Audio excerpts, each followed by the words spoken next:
In this video, I'm going to demonstrate how to create a user control in Visual Studio.net. Actually, we're going to create two user controls. First, a very simple user control, and then a more advanced one near the end of the video. Now, user controls are nothing more than just the regular controls that you can drag and drop onto your design surface in ASP.NET, with the added bonus that you actually created yourself. So you can make it as simple or as complex as you want to. In this first example, we're going to create a very simple user control by selecting Add Web User Control.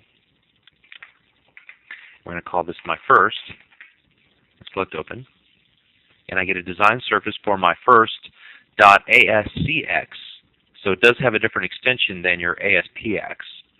And you can think of a web control as just a reusable unit of code. It can be as simple, again, as one line of HTML, or it can generate an entire calendar, or can be bound to a database, whatever you prefer.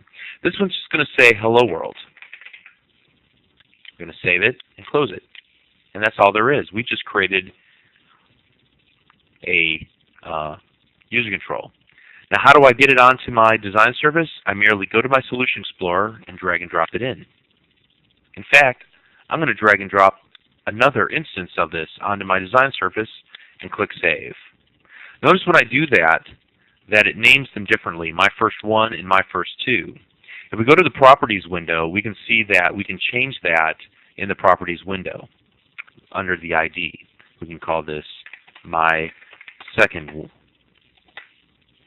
and notice how it changes, just like a regular control. So let's hit Save. And we're going to select Run to see our new user control on our web form in action. And in just a moment, we'll see Internet Explorer pop open our application. And we see Hello World, Hello World. As we would have expected, since it's very simple, it just displayed the word Hello World twice. So that's all well and good for a very simple example. What I want to do is show how you can, with very little code, create a very interactive user control that can pull information from a database. I've taken the liberty of already creating a new table within a test database that I have on my laptop called Links. And the Links table basically has three columns. It has a link ID, a link name, and a link URL. And the link name is a friendly name, and the link URL is the actual URL that somebody can click on to go to a website. So what we're going to do is build a user control that pulls data from this database and will display using a data list, and within the data list, a hyperlink that displays the link name and then the URL that is associated with it once you click on the hyperlink. So let's close that. So we're going to create a new user control. We're going to call this the Links control. And what we're going to do is, first of all, create a connection to our database. And so we're going to drag and drop the links table onto our design surface. We shouldn't have to configure our data adapter, but I'm going to look at the properties anyway just to make sure that it has the properties that we would expect, and it seems to. So we're in good shape there. I'm going to generate a new data set, and we're going to call this DS Links. I'm going to select OK.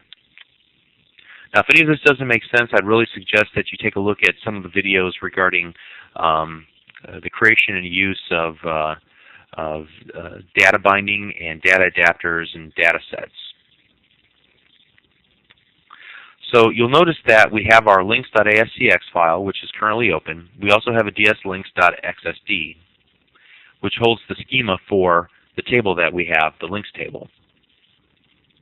The next thing that we want to do is drag and drop a data list from our toolbox onto our design surface. And the first thing I want to do to that data list is actually set its data source properties. I want to select dslinks1, the links table,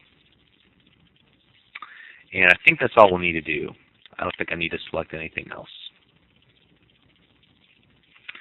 The next thing I need to do with the data list is to right-click on it and select Edit Template here near the bottom. In fact, let me reposition the window so you can see this better. Here we go. I'm going to right-click on the data list. I'm going to select Edit Template, and I want to edit the item templates. This lets me see the different item templates that are for the different states of the data list.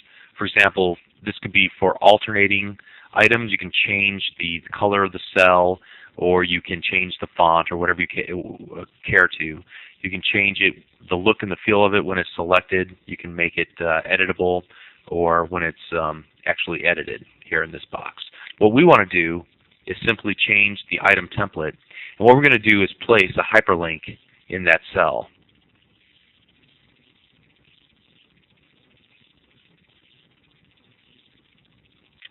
We need to do this again. Sometimes it's a little tricky. There we go. Now what I want to do is select the data binding properties for the hyperlink. And I want to change the text property and the navigate URL as well. So to do this, I'm going to go ahead and select Links, Default View, 0, and then select the link name. I'm going to select Custom Binding Expression. I'm going to change what's in the eval expression to container, data item, and then the name of the field that I want to use, which is link name. And I also want to do this for the navigate URL.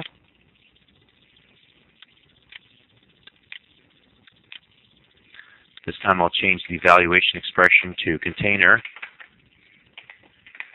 data item, and link URL.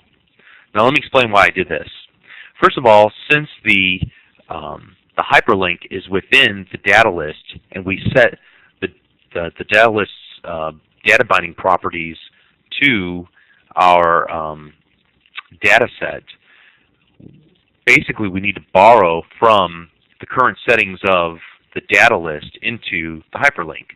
So when it comes time to find the value, we reference the container. So the hyperlink says, whoever owns me, give me your current data item where the table is the link URL. If we don't do this, then we're never able to get to the data that is actually referred to by the data list.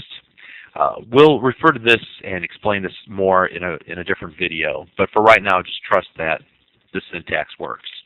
We'll select OK. And we're not quite done. What we want to do on the page load of our control is actually write some additional code which enables the data binding. So we're going to take the SQL connection that was created for us as we drag and dropped the table into our project, and we're going to open it. Then we're going to take the data adapter, and we're going to use the fill statement and pass in our data set. And finally, we're going to call the data bind method, which says anything that can be data bound in this page should be data bound. So I'm going to select Save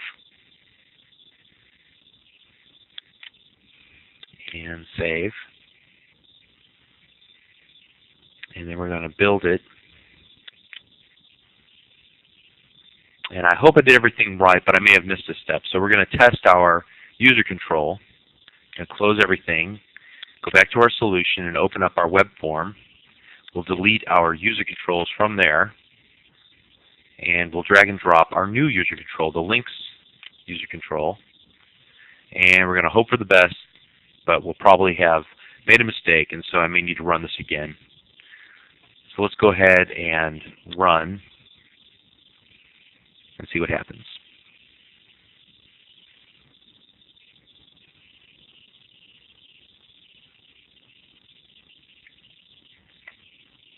And in this case, it looks like it worked right the first time. That's very exciting.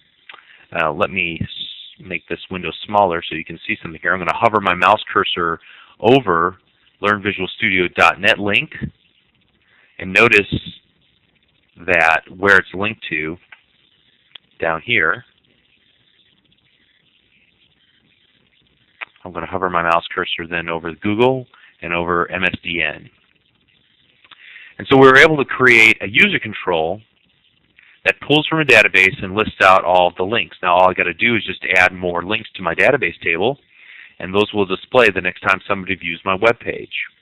But this is great because never again will I have to create another chunk of code that knows how to pull from the links table and display it on a web form. Now in reality that may not be the case, but that's the promise of the user control, that it will allow you to reuse any code that you've written that's modular in format. And so this comes in very handy, especially whenever you're doing things like in iBuySpy and the portal, to create new user controls that you can add to your portal or even to your web pages or just whatever you prefer. It's a real powerful tool, and I suggest that you take a look at it. But this was just an introduction. There's obviously more that we can add to our user control. We'll even allow the user to set properties and change colors and things of that nature. And we'll do that in a future video. But I hope that this at least gives you some idea of how to create user controls, what they're used for, and even how to create a more complex user control based on grabbing data from a database.